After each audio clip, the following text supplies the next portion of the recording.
Hello friends, स्वागत है आपके अपने YouTube channel online GK GS classes के एक और बेहतर वीडियो में। बेहतर वीडियो किस लिए है तो इंग्लिश का यह वीडियो है। हम आपसे वादा किए थे कि 20 ऐसे क्वेश्चंस हम आपको प्रोवाइड करवाएंगे जो आपके एग्ज़ाम के लिए बहुत ही इम्पॉर्टेंट होंगे। तो 10 क्वेश्चंस हमने ऑलरेडी जो है प्रोवाइड करवा दिया है, उसका लिंक जो है वीडियो के डिस्क्रिप्शन में है। और 10 आज हम ऐसे क्वेश्चंस लेकर आ गए हैं जो आपके लिए बहुत ज़्यादा इम्पोर्टेंट हैं। तो 10 पहले हमने करवाया था और 10 आज, यानी कि टोटली 20 क्वेश्चंस हैं। और इन्हीं 20 क्वेश्चंस में से जो है हमें आशा है कि पाँच क्वेश्चंस जो है आप बना कर आएंगे। 5 क्वेश्चंस बनाना रहता है, 10 क्वेश्चन दिया हुआ रहता है और 5 क्वेश्चंस जो है बनाना रहता है। तो हमने आपके लिए 20 क्वेश्चंस गेस किए हैं और वो 20 क्वेश्चंस जो हैं आपके एग्ज़ाम के लिए बहुत इम्पोर्टेंट हैं। तो हमने जो है इंग्लिश का सभी सब्जेक्टिव पे वीडियोस बना दिया है, चाहे वो एसे राइटिंग का हो, चाहे एप्लीकेशन लिखना हो, चाहे एक्सप्लेन करना हो, चाहे जो है क्वेश्चन आंसर हो, चाहे पैसेज लिखना हो, सभी पे हमने वीडियोस प्रोवाइड कर दिया है। अगर आप हमसे नए जुड़े हैं तो वीडियो के डिस्क्रिप्शन में जाइए और वहाँ से इंग्लिश के सभी सब्जेक्टिव वीडियोस को देख लीजिए। हमने जो बिहार बोर्ड से मॉडल पेपर निकला था उसका ऑब्जेक्टिव सॉल्यूशन भी कराया है, तो उसका भी लिंक जो है वीडियो के डिस्क्रिप्शन में है। यानी कि वीडियो के डिस्क्रिप्शन में जितना भी इंग्लिश के वीडियो का लिंक दिया गया है, अगर वे सभी वीडियोस आप देख लेते हैं तो भाई आपके भाई का एक वादा है कि आप इंग्लिश में कुछ नहीं जानते हुए भी इंग्लिश में आप बहुत अच्छा स्कोर कर पाएंगे। तो नहीं देखे हैं तो उन सभी वीडियो को जो है आप जाकर डिस्क्रिप्शन में देखिए, क्योंकि वहाँ से जो है आप वीडियो देखने के बाद बहुत अच्छा स्कोर इंग्लिश में कर पाएंगे। ये आपके भाई का आपसे वादा है।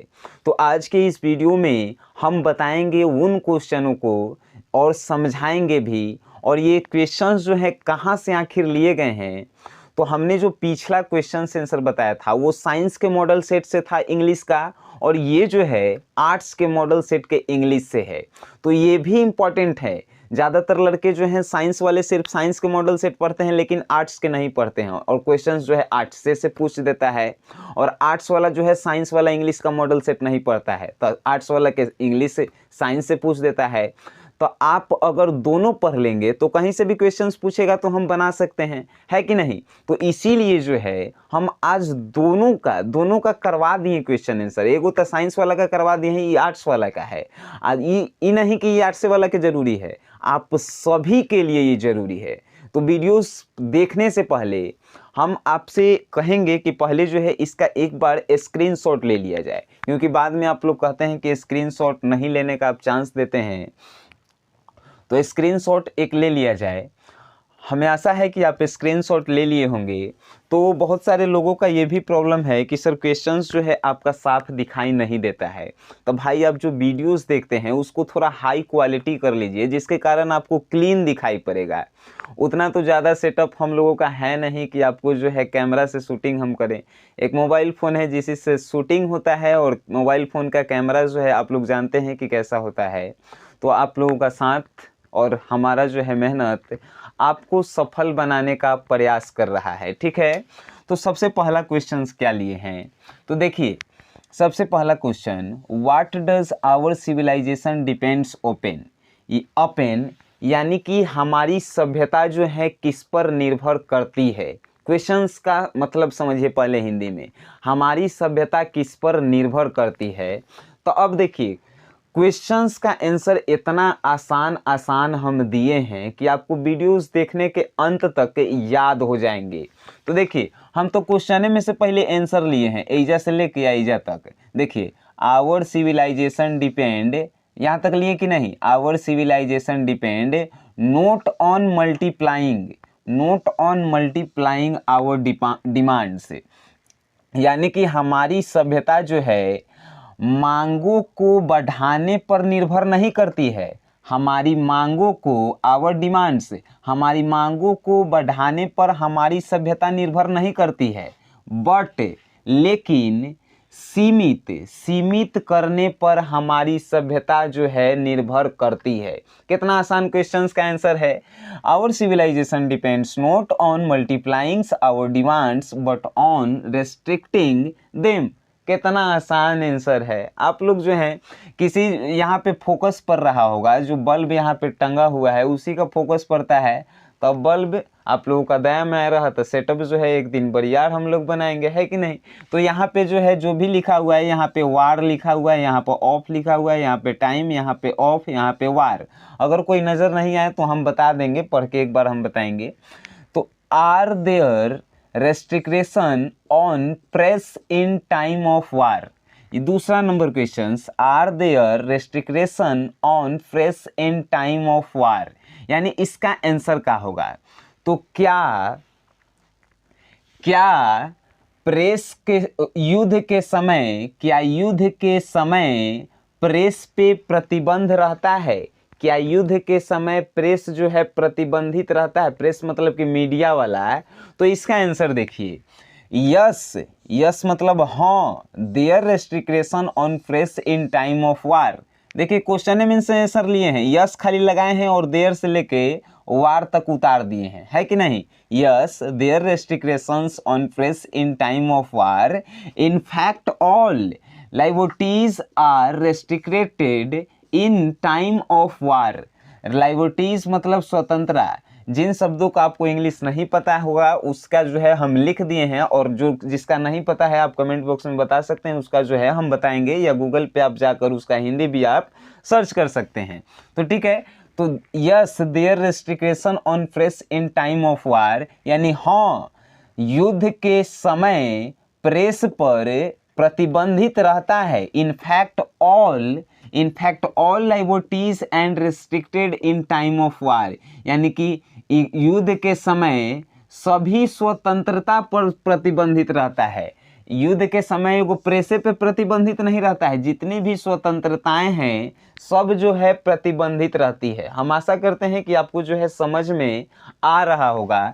नेक्स्ट है तीसरा number, why did Benji want to marry Florence. Why did Benji want to marry Florence, यानी बेंजी जो है मैरी से शादी क्यों करना चाहता था। तीसरा नंबर क्वेश्चन, बेंजी जो है मैरी से शादी क्यों करना चाहता था। Why did Benji want to marry, तब क्वेश्चन से पहले लेंगे, बेंजी से लेके यहाँ तक उतार देंगे, यानी Benji want to marry Florence. Benji want to marry Florence, यानी कि बेंजी जो है मैरी से शादी करना चाहता था, बिकॉज क्योंकि she could help him with the hens. She could help him with the hens, क्योंकि वे बेंजी जो है मुर्गी पालन करता था, तो मुर्गियों को पालने में उसकी फ्लोरेंस जो है सहायता कर सकती थी। कैसे, Benji want to marry Florence, Benji जो है मैरी से शादी करना चाहता था, फ्लोरेंस से शादी करना चाहता था, क्योंकि she could help him with the hens, क्योंकि वह मुर्गी पालने में जो है उसकी सहायता कर सकती थी बेंजी की, इसीलिए। अब चौथा नंबर प्रश्न है कि what does the poet absorb in summer, यानी कि पोएट को जो है समर ग्रीष्म ऋतु में क्या दिखाई दिया। ग्रीष्म यानी गर्मी के दिनों में पोएट क्या एब्जॉर्ब कर रहा था, क्या महसूस कर रहा था। तो देखिए, the poet absorb in summer a spear of grass. The poet absorb in summer, question से आंसर, द तर से समर उतार दिए हैं, ए स्पीयर ऑफ ग्रास, यानी घास के शंकु, घास जो है शंकु आकार के दिख रहे थे पोएट को गर्मी के सीजन में। अब कहिएगा कि क्वेश्चन इतना छोटा आंसर में 2 नंबर देगा, तो जितना क्वेश्चन के आंसर पूछल जाए उतना ही हमको आंसरों देना है।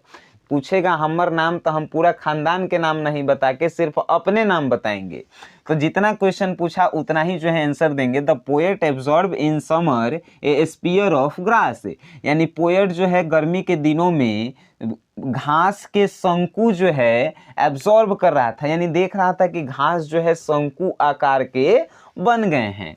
नेक्स्ट है 5 number, is the speaker afraid of death. अगर इनमें किसी क्वेश्चन को अगर आप कहते हैं कि गलत है तो आप इस वीडियोस को मत देखिए, ठीक है। नेक्स्ट है, is the speaker afraid of death. क्या वक्ता का मृत्यु हो जाता है, क्या वक्ता जो है मृत्यु हो जाता है? तो वक्ता का जो है मृत्यु नहीं होता है। इससे पहले वाले वीडियोस में हम सोल्जर के बारे में पूछे थे कि क्या सोल्जर का मृत्यु हो जाता है, तो इसमें पूछ रहा है क्या वक्ता का मृत्यु हो जाता है? No, the speaker is not afraid of death. नहीं, स्पीकर का जो है यानी वक्ता का जो है मृत्यु नहीं होता है, क्योंकि he would be given a corner for the foreign, क्योंकि वक्ता को जो है फॉरगेन यानी कि विदेशों में एक क्षेत्र दे दिया जाता है। अगर वो मर गया तो वहीं पे जो है एगो क्षेत्र जो है उसके नाम से कर दिया जाता है, इसीलिए वक्ता का जो है मृत्यु नहीं होता है। समझ गए? अब नेक्स्ट है 6 नंबर, व्हाट इज द मैस्क्यू? मैस्क्यू यानी कि व्हाट इज द मैस्क्यू? मैस्क्यू क्या है? The मैस्क्यू, A masque is a प्रोसेसन। मैस्क्यू क्या है? तो मैस्क्यू जो है प्रोसेसन है, यानी कि एक जुलूस है। मैस्क्यू जो है एक जुलूस है, in which all the guest participate in disguise covering their face with mask. यानी मैस्क्यू जो है एक जुलूस है, ए मैस्क्यू इज ए प्रोसेसन, यानी मैस्क्यू एक प्रोसेसन है, in which all the guest यानी कि इनमें जितने भी गेस्ट पार्टिसिपेट यानी भाग लेते हैं वे disguise covering their face with mask, यानी मास्क से अपने फेस को कवर करके अपने को प्रदर्शित करते हैं मैस्क्यू में। ठीक है, तो इसका आंसर जो है आप लोग हमें देखिए, क्वेश्चंस का आंसर जो है हम क्वेश्चन से ही लेते हैं। जैसे कि इज ए मैस्क्यू, तो ए मैस्क्यू इज ए प्रोसेसन।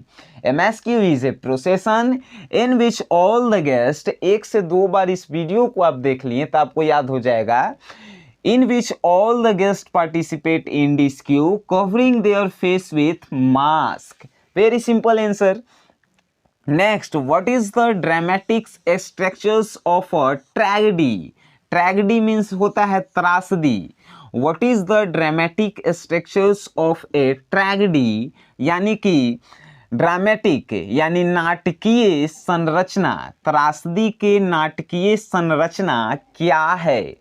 त्रासदी के नाटकीय संरचना क्या है? त्रासदी मतलब बाढ़ सुखाड़ी सब आ जाता है नु, तो ओकर नाटकीय संरचना का है? तो देखिए क्वेश्चन है आंसर द तर से, the dramatic structures of a tragedy, यहाँ से लिए हैं the dramatic structures of a tragedy, the dramatic structures of a tragedy are exposition, यानी कि त्रासदी के संरचना, त्रासदी के नाटकीय संरचना यह है कि इसमें जोखिम होता है, इसमें जटिलता होता है, इसमें संकट होता है, इसमें खंडन होता है, इसमें तबाही होता है। कैटेस्ट्रॉफी, कैटेस्ट्रॉफी मीन्स तबाही, यानी जब आती है त्रासदी तो त्रासदी में क्या होता है? जटिलताएं होती है, संकट आ जाता है, खंडन, लोग अलग हो जाते हैं, तबाही आता है कि नहीं? तो इसका भी आंसर आप लोग समझ गए होंगे। समझ के पढ़ने में क्या होता है कि याद करने में जो है परेशानी नहीं हो पाती है। नेक्स्ट हम बात करेंगे हम 8 नंबर की, how does human life become miserable? Miserable means दयनीय, यानी कि how does human life become miserable का हिंदी अगर किया जाए तो मानव जीवन जो है दयनीय क्यों बना हुआ है? मानव का जीवन जो है दयनीय यानी खराब स्थिति से क्यों गुजर रहा है? तो देखिए इसका आंसर, ह्यूमन्स लाइफ बिकम मिसरेबल्स, यानी कि मानव जीवन जो है दयनीय इसलिए है, दयनीय स्थिति से इसलिए गुजर रहा है, सफरिंग फ्रॉम डिजीज यानी रोगों के कारण, एंड अदर प्रॉब्लम्स और अदर किसी कष्ट के कारण। लोगों का दयनीय स्थिति किस लिए बना हुआ है? तो रोग के कारण और भी कष्ट हैं जिसके कारण लोगों की स्थिति जो है दयनीय बनी हुई है। आप समझ गए इसका आंसर? अब humans life become miserable suffering from disease and other problems, बहुत आसान प्रश्न है। अब नेक्स्ट है, name for areas where English is used extensively. Name for areas where English is used extensively. तो इसका आंसर देखिए, इसका पहले हिंदी पहले, यानी एक्सटेंसिवली यानी इंग्लिश का कौन से क्षेत्रों में ज़्यादातर प्रयोग किया जाता है। इंग्लिश का कौन से क्षेत्रों में ज़्यादातर प्रयोग किया जाता है। तो देखिए, इंग्लिश इज यूज्ड एक्सटेंसिवली, यहाँ से लिए हैं, English is used extensively Australia, New Zealand, United kingdom and United state America. तो इंग्लिश का जो है ज़्यादातर उपयोग ऑस्ट्रेलिया में, न्यूजीलैंड में, यूनाइटेड किंगडम में और यूनाइटेड स्टेट में किया जाता है। इसका भी आंसर आप समझे कि नहीं, है कि नहीं। नेक्स्ट है 10 number, name 2 effects of the world wide spread of English. Name 2 effects of the world wide spreads of English, यानी कि अंग्रेजी जो है पूरा विश्वव्यापी बन गया है, उसके 2 प्रभावों को लिखें। इंग्लिश पूरे विश्वव्यापी यानी पूरे विश्व में फैला हुआ है, इसके 2 प्रभाव कौन कौन से हैं। तो पहले क्वेश्चन में से आंसर लेंगे। 2 effects of the world wide spread of English, पहला कन्वर्सेशन प्रॉब्लम, यानी कि बात करने में प्रॉब्लम होती है, और दूसरा डिफिकल्ट लैंग्वेज, यानी कि विश्वव्यापी बन चुका है और विश्वव्यापी और अधिक बनता है, लेकिन इसमें कन्वर्सेशन प्रॉब्लम्स होते हैं और डिफिकल्ट लैंग्वेज है इंग्लिश। ये 2 प्रभाव हैं विश्वव्यापी नहीं बनने के। तो आप जो हैं इसमें एक जो है हम प्रॉब्लम किए थे कि 8वां नंबर मॉडल सेट प्रश्न जो है 5वां में दिया है, ठीक है। तो 8वां वाला 5वां में प्रश्न है, तो इससे जो है आप मिस्टेक मत कीजिएगा। क्वेश्चन सभी हमने लिए हैं 10 के 10 प्रश्न, और हम आशा करते हैं कि इन प्रश्नों को जो है आप समझे होंगे और आपको जो है याद भी हो गया है। ये तो अब इंग्लिश के सभी वीडियोस का लिंक जो है डिस्क्रिप्शन में है, वहाँ से आप सभी इंग्लिश के वीडियोस देखिए, तो आपके इंग्लिश जो है सभी कंप्लीट हो जाएंगे। और रही बात हिंदी की, तो हिंदी का भी जो है हम सभी ट्रिक से रिलेटेड सब्जेक्टिव का वीडियोस अपलोड कर दिए हैं। जाइए प्लेलिस्ट में, वहाँ हिंदी ग्रामर के नाम से वीडियोस बना हुआ है, उन सभी वीडियोस को देखिए।